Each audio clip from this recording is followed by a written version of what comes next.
अकेली Indian national Lokdal party है जो ठोक बजा के ये कह सकती है कि हमारा गठबंधन सरकार बनाए।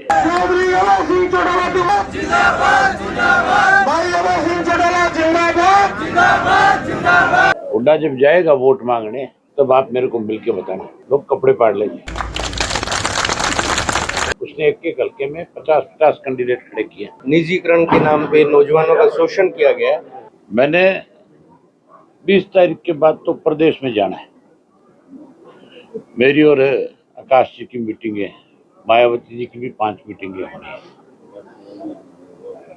तो मैंने लगातार 13 से लेकर के 20 तक 19 तक मेरे पास 7 दिन है। मैं 7 दिनों में पूरे सरसे जिले के पंचों हल्के करूंगा। और जो उत्साह कल काणावाली में देखने को मिला, मुझे लगता है कि काणावाली बहुत बड़े मार्जिन से जीते। लेकिन आज जब डबवाड़ी में आया, यहाँ लोगों का उससे भी ज्यादा बड़ा उत्साह आप लोगों ने खुद अपनी आंख से देखा है। छोटे छोटे गांव है कई, जिनमें मेरे ख्याल किसी घर का कोई आदमी बचा ही नहीं होगा जो मीटिंग में ना आया हो। 300, 400 की छोटे छोटे गांव में हाजिरी है। बड़े गांव जो है उनमें तो हजार लोग आए हैं। और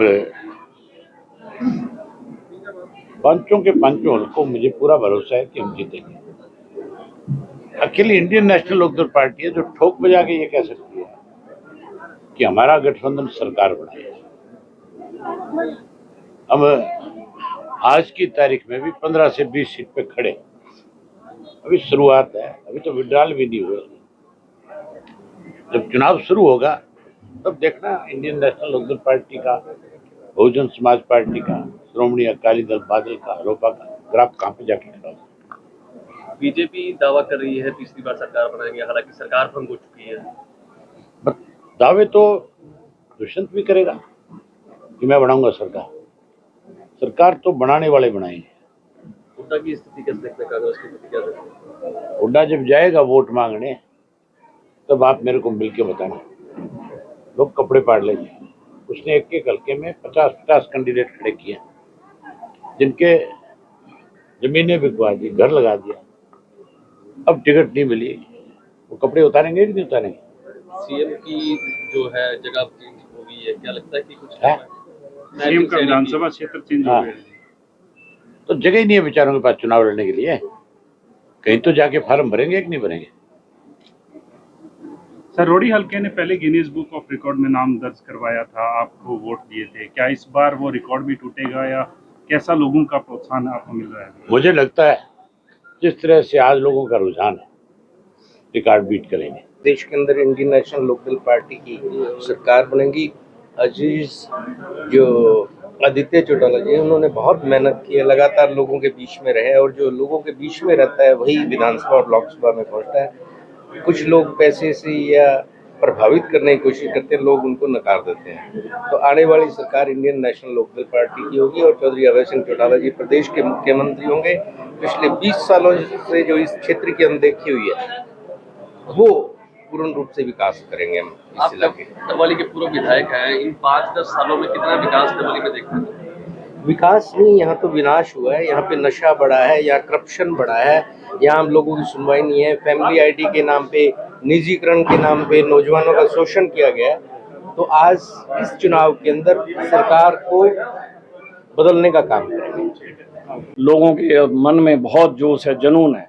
रिकॉर्ड तोड़ जीत इस दफा लोग करने जा रहे हैं डबवाली विधानसभा से। डबवाली की बात की जाए तो आपके भतीजा भी चुनाव मैदान में है और आपका कजन भी चुनाव मैदान में है, कैसे देखते हैं? देखिए, मुकाबला तो है ही नहीं। आम लोगों को पता है, जो आज तक आए ही नहीं जनता के बीच में, और जनता के बीच में अब मौके पे आ रहे हैं। चुनाव के मौके पे जनता बहुत समझदार है। निश्चित तौर पे ये रोडी विधानसभा का क्षेत्र था पुराना, और जैसे कि अभय सिंह चौटाला जी गांव में जा रहे हैं तो वो लोगों को ये अपील कर रहे हैं कि जो मैंने Guinness book of world record बनाया था उसका भी रिकॉर्ड इस दफा टूटना चाहिए। क्या वीज़ा लेके चल रहे हैं? देखिए, इंडियन नेशनल लोकदल की सरकार बन रही है और हमारे बहुत ही महबूब और अजीज नेता चौधरी अभय सिंह चौटाला मुख्यमंत्री बनेंगे। चौधरी देवीलाल जी के मार्गदर्शन जो है उनका, उसी पे चलते हुए ओम प्रकाश चौटाला जी का जो संघर्ष है उसको कामयाब करते हुए निश्चित तौर पे आमजन का भला करने का काम करेंगे। लगातार बीजेपी सरकार का इन 5 सालों में खूब विरोध हुआ, लेकिन कल ही जो है सरकार भंग हो गई है और बीजेपी वाले कह रहे हैं कि दोबारा से सरकार बनाएंगे। देखिए, हर कोई अपने अपना दावे करता है, लोग तंग है, मेहनत करने वाले लोगों को यहाँ ज़मीन में दबा दिया जाता है, लेकिन जो आवाज़ बुलंद है वो ज़मीन से निकल के बाहर आ जाती है। जिस प्रकार से एक बीज अंकुरित होता है उसको कोई रोक नहीं पाता और वो वट वृक्ष बनता है, इसी प्रकार से चौधरी देवीलाल जी का जो वट वृक्ष है अब उसके फल लगने शुरू हो गए। जनता साथ है और लोगों में बहुत उत्साह है इस चुनाव को लेके।